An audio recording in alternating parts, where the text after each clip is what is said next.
Hey, it's Soleil, and I think I decided to call this series Red Pill Strategies for the Orange Pill Investor. Maybe I'll just call it uh, Red Pill to Orange Pill for short, RPOP, RPOP investing, and make it catchy. Who knows? Um, I guess the news of the day is Tesla's numbers came out, and the market really didn't give a shit. The whole market was down, so it dragged Tesla down with it probably.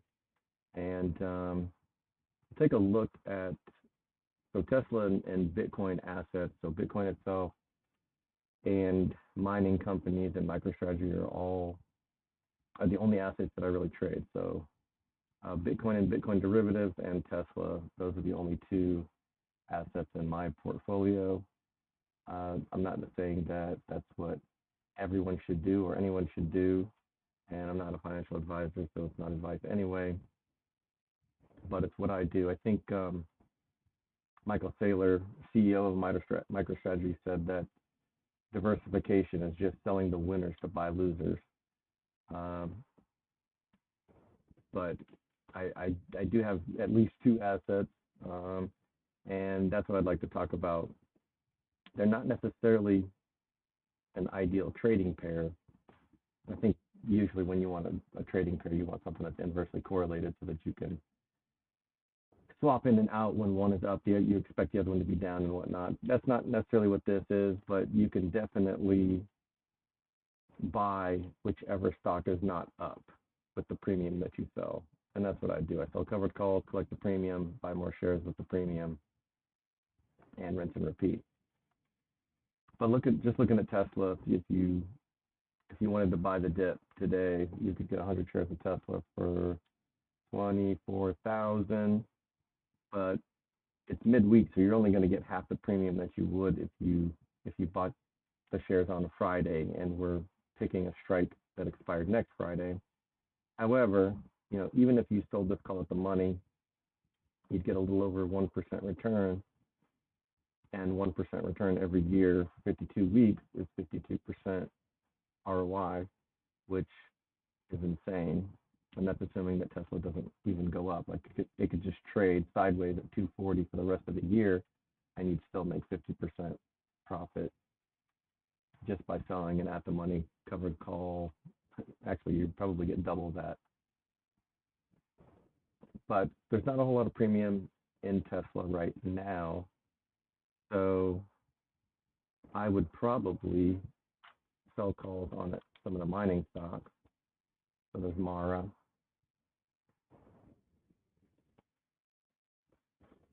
If you bought 100 shares of Mara today, you could get that for 23 bucks approximately. And 1% of 23 is 23 cents.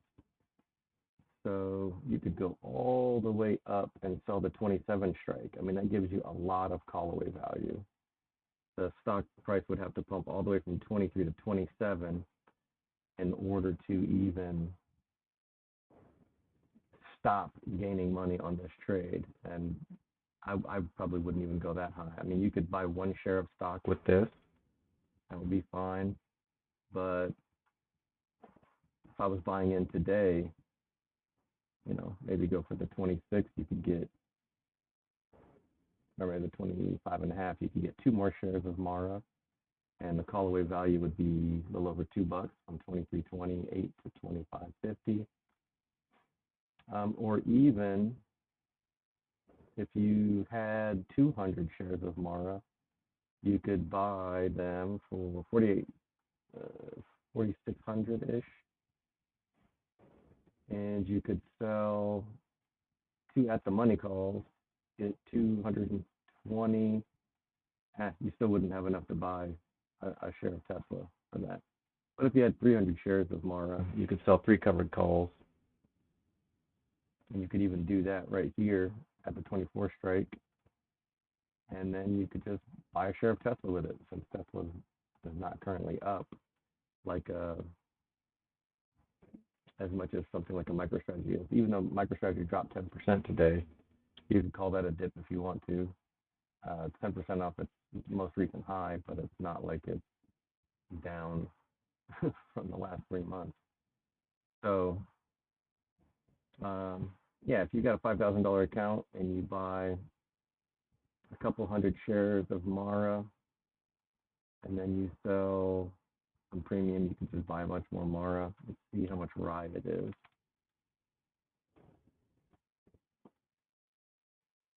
Right, it's only 15.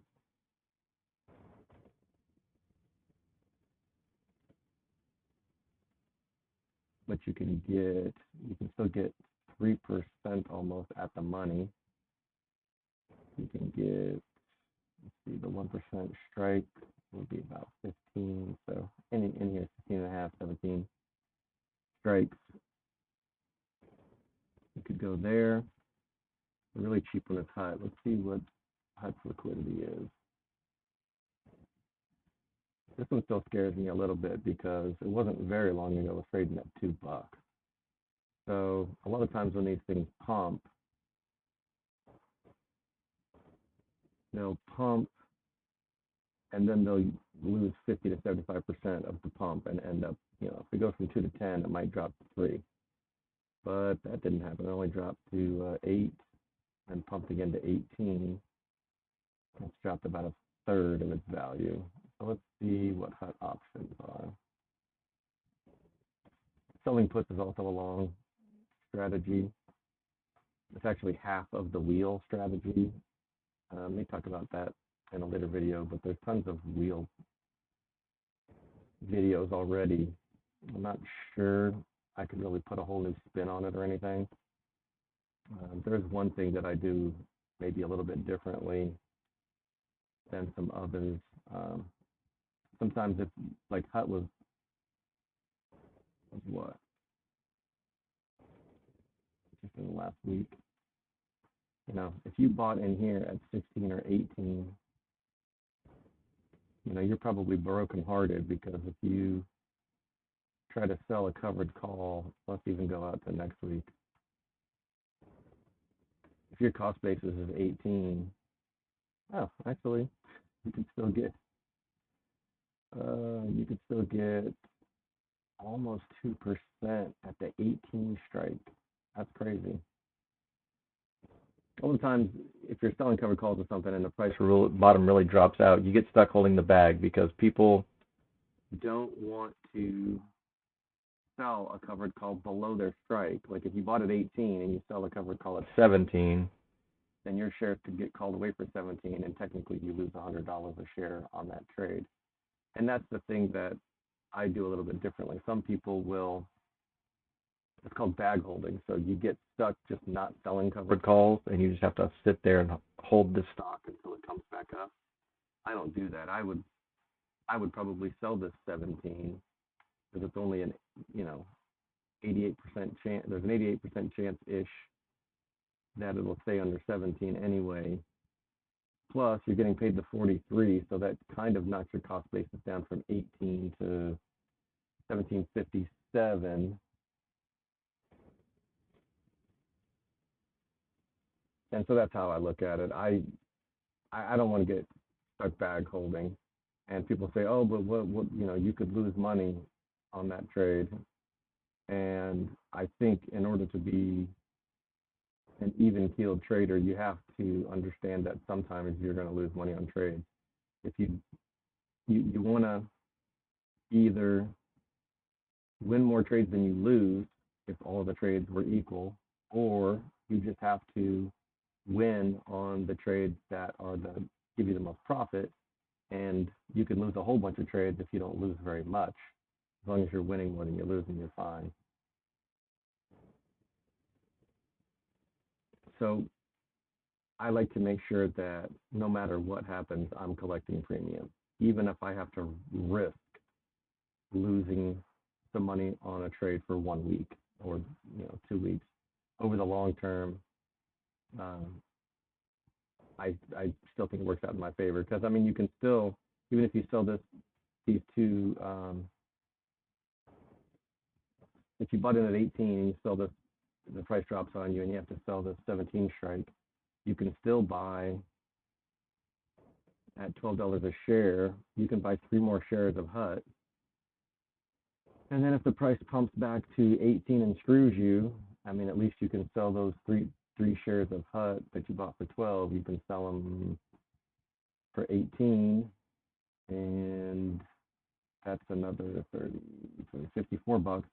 So that'll cover, half of the money that you would, if you want to look at it as losing money, that covers half of that anyway. So I never get stuck bag holding. If the price drops out of a stock that I purchased, I just chalk that up as the loss already. I don't think about, if I choose this strike that was below my purchase price, I might lose money. Like, no, I already lost the money. I already fucked up, and I bought a stock that dropped the next day or whatever. I just chalk that up as the loss, and then I would just go right back to my original strategy. And I would just assume, you know what, I bought it for 18 and the price is 12. That's just what the price is. So I might go up to 14 or 15 and say, okay, I'm going to get paid 5%, 6, 7% on this for 12 days or 9 days from now, and then buy 6 more shares at the now the lower price. So that's the other thing too. Every time you sell a covered call, if the price did drop, you're just buying shares cheaper, and you're lowering your cost basis, or your average cost anyway. So the price of my shares doesn't really bother me. And the way that I like to look at it is, you never really lose money unless you sell the shares at a loss themselves. So I don't look at it as I have 100 shares times their price. I look at it as I have X number of shares, and the X is never going down, because whatever the value of my portfolio is, as long as I'm selling a covered call for 1%, your value after making that sale is going to be 1.01x.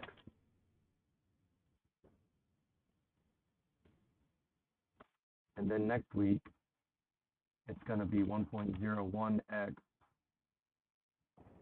times 1.01. And then the next week, it's going to be that times 1.01 again. So it's like having compound interest, a compound interest savings or checking account, but you're just selling covered calls. You could almost look at it as creating a dividend every Friday, and then using that dividend to buy more shares. And so eventually, if you buy 1 share every week for 10 weeks, now you've got 110 shares, and that's X. So, eventually, if the price dropped to 12 on me, eventually the price will probably be 18 again. And not only will it be 18, so I'll get all of the money back that I had from the 100 shares I originally bought, but now I have 110 shares just by selling covered calls and purchasing more shares with the premium that was earned.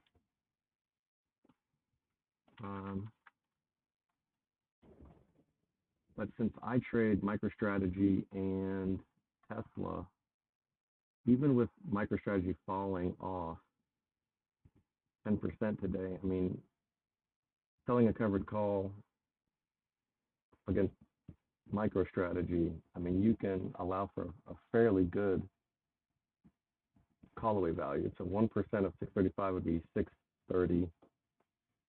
So 2%, 12, approximately 645. I mean, you could allow for a couple of percent of profit here, or even 10% would be 60, half of that's 30.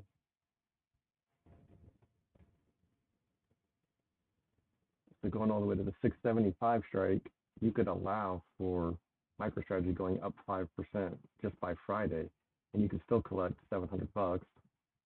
And since Tesla hasn't really pumped as much as that has, you could buy 2 or 3 shares of Tesla with your MicroStrategy premium, and now you're even longer on Tesla. The price pumps on your MicroStrategy, you could sell that off. And some people are going to be saying, oh, but what about the tax repercussions? And I've said it before, but if somebody offered me a raise at my job, I wouldn't say no just because I might have to pay more taxes on it. I mean, you're only going to pay a tax on a portion of the extra money. So a raise is a raise. So I don't really buy it. Plus, I mean, is no one trading in an IRA? I mean, I've got an individual account and I've got an IRA, and I jump in and out of stock all the time in my IRA, and there's no tax repercussions. So if I've got MicroStrategy in there and I've got Tesla in there, if MicroStrategy's up and Tesla isn't, then I'll sell covered calls on both of them, but I'll buy more Tesla that week. If Tesla's up and MicroStrategy's down, I'll sell covered calls on both of them, but maybe I'll buy more shares of MicroStrategy that time. And if one does go up over my strike, then maybe I have 110 shares of Tesla. If anything goes above my strike, you can just sell those extra 10 shares of Tesla to kind of pay for closing that covered call, because you're actually going to have to buy it back for more than you sold it for. And it's to me, it's the easiest way to time the market without actually having to know how to time the market. You're just saying ahead of time, okay, if the price pumps to here, then I'll sell for a profit. I would be, if I buy MicroStrategy at 630 and I'm agreeing to sell it at 660, I mean, I'm making $30 a share. How can I be upset about that? That's like 5%. But anyway, I hear a lot of people saying, you'll never beat just buy and hold because of taxes, and there's always IRAs. So you can trade in your individual account and HODL forever, but you can also put some money into an IRA every year. You can trade all over the friggin' place. You can jump in and out of everything that's up or down. And the other thing that I guess annoys me a little bit when people say it's too hard to time the market, I mean, you can set your limit price. So, I mean, when the price of MicroStrategy was 300, and you're like, okay, what if it doubles? Just in your mind, like, okay, if MicroStrategy doubles in the next 3 months, where would I want to sell some of it? You could sell 1% at 400, another 1% at 500, and another percent at 600. And you don't know that it's going to happen, but you can always, I don't know if it's called laddering into the thing, but the price would pump to here and it would go to 400 and you'd sell, and then it would go up to 40.33, and I don't know, I guess would you be pissed off because you didn't sell at the absolute top or whatever? I don't see it. But then the price drops back to 400 anyway, and then your limit sell at 500 would kick in here, and then it trades sideways for a while, and then you sell at 600 when it got to here, and then when it dropped, what is that? That's almost 10%, 10%. You could buy this dip. As soon as you sold this off, you could immediately put in another limit order and say, okay, if the price drops 5% to 550, then I'll buy, and if it gets to 700, I'll sell some more. And look at that, 550-ish probably would have hit for you, or maybe just barely not hit.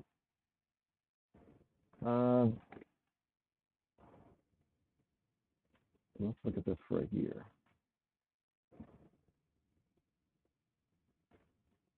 Yeah, I mean, if you had MicroStrategy at 280 and you sold some at 350, 4, 450, 500, the 500 would never hit, but all of those other ones would have.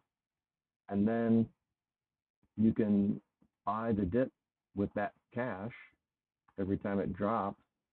And when you sold at 400, it would kind of cancel out if you bought at 400, but you still sold at like 450. So really the 400s cancel. The 350s would cancel, but you'd still have sold a little bit near the top at 450. And then you would have been buying some dips all the way down. So I don't see why people say it's so hard to time the market. I mean, yeah, you're not going to get the absolute tippy top, but if you just say, okay, 75%, do 80-20 rule. 80% of whatever my stash is, I'm going to hodl forever. And the 20%, I'll put in limit sells. Every time the price goes up another 10, 20%, I'll sell 1%. To me, that's not, people say you have to be super smart to time the market, and that just seems to be pretty easy to me. And like I said, you can do it in IRA, and as far as I know, there's no tax complications. I mean, check with a tax advisor if you want, but I've been trading in my IRA for years, and it never comes up. So let's see. We look at yeah, that's the cheap one. Oh yeah, I wanted to check the liquidity on this one. So you buy 100 shares for $12. You want to sell the covered call at 13. Some bids are at 40 and some are at 47. So not the greatest. I mean, you want these to be as close together as you possibly can. Let's see what Mara is.